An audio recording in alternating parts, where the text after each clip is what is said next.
My name is Rod McConnell and I live in the city of Edmonton, Alberta, Canada, an extremely light polluted community of nearly 1 million people. I also have a country home located 150 km northeast, near the hamlet of Ashmont. This presentation is about my attempt to protect my rural dark skies, regain the stars in my adopted city of Edmonton, and how I and our small group have succeeded in this endeavor. An avid amateur astronomer since childhood, I grew up enjoying spectacular black night skies filled with brilliant stars. Over 50 years ago, when I began university, I had to leave my beloved dark skies behind on Sunday nights and journey 150 kilometers into Edmonton where light waste and pollution were rampant. Over the years I wrote several letters to City Council decrying the waste of light and light pollution that smothered the city and surrounding area, all to no avail. My words were met with derision and contempt as I was obviously not in tune with their concept of increased lighting for civilization. Over the years, light pollution from growing towns and the city of Edmonton gradually increased and slowly crept over the province. From Ashmont, the glow from Edmonton was now a never-ending sunset, blanketing the southwestern skies while polluting all of central Alberta.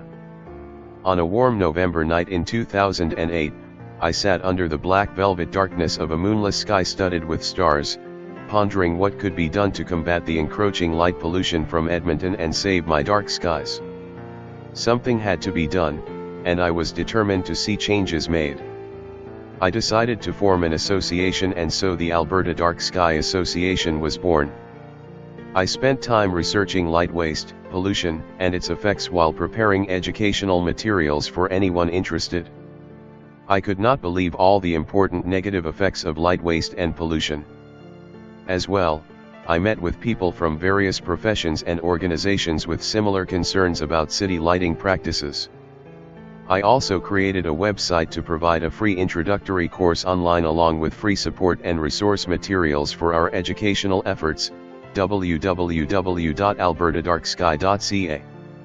I also initiated a meeting with Karen Libovici, my city councillor, and provided her with a set of materials including photographs, showing Edmonton's immense light waste dome. The tremendous amount of wasted energy, the costs involved and the effects on resources, land, air, sky, and water pollution, along with health and environmental effects was emphasized as well as possible solutions. Although I was promised a 15-minute meeting, 3/4 of an hour later we were still talking. Councillor Libovici, followed by Councillor Iveson, now our mayor, and others became staunch supporters for changes in the city's lighting policy. Eventually, with approximately 6 people, we formed a loose association with common goals related to reducing light pollution, exchanging information, and pooling our resources. We also had to gain a realistic understanding of public perceptions of light pollution, and how that knowledge could be used to create effective educational programs leading to council and public support, and major changes in lighting in our community. We knew that dark skies are not a prime concern for the general public. The greatest part of our population, born and raised in towns and cities, has never been under a truly dark sky and has no experience with which to relate. Most people have never beheld the incredible spectacle of a truly dark night sky, with brilliant stars and the Milky Way extending from horizon to horizon. Their nights are overtaken with porch lights, street lights, brilliant signs, and fully lit buildings. Thus, there is little reason for concern or support. Previous letters to City Council over the years promoting dark skies and requesting light pollution controls were always met with indifference and even ridicule on the part of the councils, public, and media. Dark sky supporters world over have had to deal with the public's deeply rooted myths, anxieties, natural fears, and emotions as old as humanity. The first reaction to suggestions of light control and reduction is usually great apprehension of the unknown and what could be waiting out there in the darkness. They are afraid of not being able to see and have a great concern for the increased criminal activity that they thought would automatically follow light reduction or control. This lack of knowledge of relevant research and misunderstanding about the creation, effects, and reduction of light pollution contributes substantially to a lack of concern and appropriate subsequent action. Lack of knowledge and experience breeds indifference and inaction. However, for many, the thought of light control or reduction often triggers fear, followed immediately by severe backlash. Attempting to create concern in other people about protecting the dark sky has, in most cases, been a fully futile endeavor, but one that could be changed with education and appropriate goals. As with any educational program, dark sky or light pollution reduction programs must build on previously understood concepts already familiar and accepted. This makes it easier for the public to buy into proposed changes. As a science educator, I knew that we had an educational problem to deal with before we could get city council and public acceptance. Our problem was how to create and promote a concept that would utilize previous educational experiences and translate those into an easily understood concept that, what could be achieved was going to be better than what currently existed. In the end, the public needed to understand and accept the importance of a more intelligent use of light and energy resources.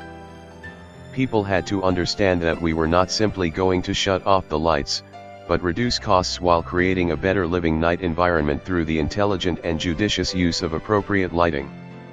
City Council had to see the financial advantages, among others, of adopting new lighting technologies and programs in order to support our initiative. Also, we had to overcome the inertia of a transportation department with a supervisor who was definitely not in favor of change. I knew that we needed something to immediately catch Council's attention and promote our vision. We needed a catchphrase that would quickly and easily describe our goal state while incorporating the basic concepts with which we were working. At a meeting of our group in 2009, I coined the phrase and recommended that we use the term light efficient community to describe our program and the goal state toward which we were working. I defined a light efficient community, LEC, as one that uses lighting intelligently and responsibly. It uses the most effective, efficient artificial lighting available to minimize energy waste, glare, light trespass, and light pollution. A light-efficient community employs sound planning, designs, measures, legislation, fixtures, technologies, and good lighting practices to reduce its energy costs and carbon footprint while preserving the natural environment and improving health, safety, security and a high quality of life for all. LEC policies are directed not only at exterior city lighting assets but those of government, industry, business, and homeowners. In the end, we could achieve our goals without even mentioning dark skies and running the risk of increasing fears and the consequent backlash. The light-efficient community concept is quickly and easily understood, requiring little explanation. It builds on and encompasses previous and commonly understood concepts, energy savings, efficiency, and community along with related goals. It is also easily accepted, given the public's concern for energy conservation, government spending, health, and the environment along with concern for the state of the world's resources, greenhouse gas emissions and environmental damage. LEC policies illustrate fiscal, health, safety, security and environmental responsibility on the part of city councils, all words councils want to support and the public wants to hear. Many recent technological changes in lighting have occurred, fortunately just in time to support the LEC initiative. New LED lighting technologies provide highly efficient light production along with the ability to direct the light only where it is needed, when it is needed and in exactly the amounts required. Use of LED street lighting means reduced energy consumption, up to 80% or more, increased efficiency, better lighting control, improved color temperatures, longer lifespan, greatly reduced maintenance and power costs. Better yet, sensor and computer controls add greatly to light control and significantly reduced energy consumption. These LED characteristics mesh very well with the light-efficient community approach, not to mention the fiscal goals of the community. Concurrently, the environmental or green movement has quickly grown and flourished. Citizens are now familiar with global concerns over energy and resource use and waste. Through various channels, people of all ages have been subjected to many educational programs promoting energy efficiency and waste reduction while energy costs have continued to rise. They have also become more aware of and appreciate the environment, its fragility, and the necessity to protect it in order to protect all life on Earth. These are all programs on which we could easily build using the LEC approach. In 2009 we asked for and received the opportunity to meet with the Transportation Department and a city councillor with whom we aired our concerns, and suggested ways in which the city's lighting could be improved. Our emphasis was on improving lighting efficiency, effectiveness, and fiscal responsibility. This then led to continued meetings with City Council and the Transportation Department.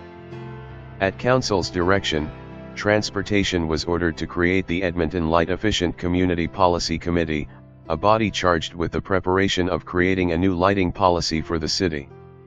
Our group, the Light Efficient Community Coalition, forms part of this working group, which includes representatives of other city departments and the city police. On June 13, 2011, the new interim Light Efficient Community Policy was created and immediately implemented by City Council in the space of a few hours with input from our coalition members. This policy immediately prevented the further installation of any lighting but IDA-approved LED streetlights in residential areas while restricting pole placement changes and light level increases.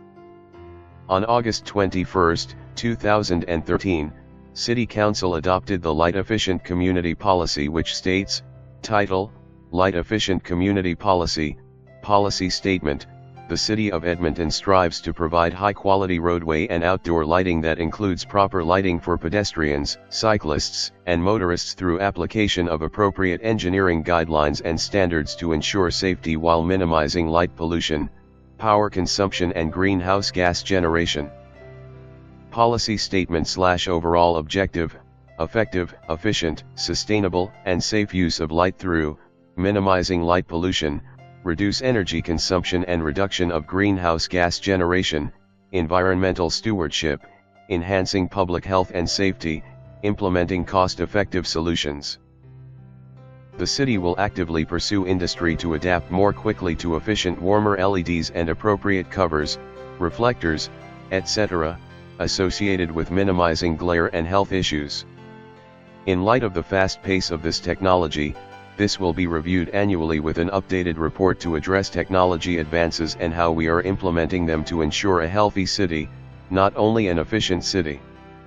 The purpose of this policy is to investigate and provide roadway lighting recommendations best serving the community along with reducing energy consumption and greenhouse gas generation.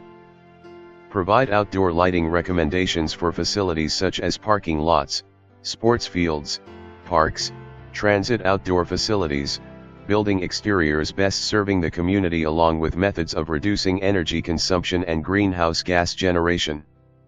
LEC concepts have also been incorporated into the city's new long-range planning document called The Way We Green and the city's energy transition planning policy. Creation of the Phase 2 portion of the Edmonton LEC policy regarding residential, industrial, business and government exterior lighting within the community will be undertaken this summer, 2015. As of 2015, over 20 of the city's approximately 100 communities have been converted to LED lighting, over 16,000 LED streetlights, with more planned for each year until completion, as saved money is plowed back into the program. Energy and cost savings will be substantial. Light pollution, glare, and trespass will be dramatically reduced. Community lighting will be improved. Safety and security will be enhanced. Health-related problems will be addressed. The night environment will be protected. Edmonton is well on its way to darker skies. Meanwhile, other municipalities in Alberta have announced plans to convert or have converted to LED and/or adopted LEC programs. In March 2011, the public service efforts of our LEC coalition were recognized by the Alberta Legislature, Government of Alberta, when we were introduced to the province's Legislative Assembly. The light efficient community concept has proven easy to understand and accept in our community and others with whom we have worked and are working. It fits in easily with the community's various environmental goals, programs, policies, and procedures, already in place in most cases. our LEC approach is now yielding positive results in various municipalities throughout Alberta and has the support of councils who see the many vital advantages to adopting the LEC program. With the adoption of the LEC approach, not only do our communities and environment win, but so, ultimately, do our dark skies.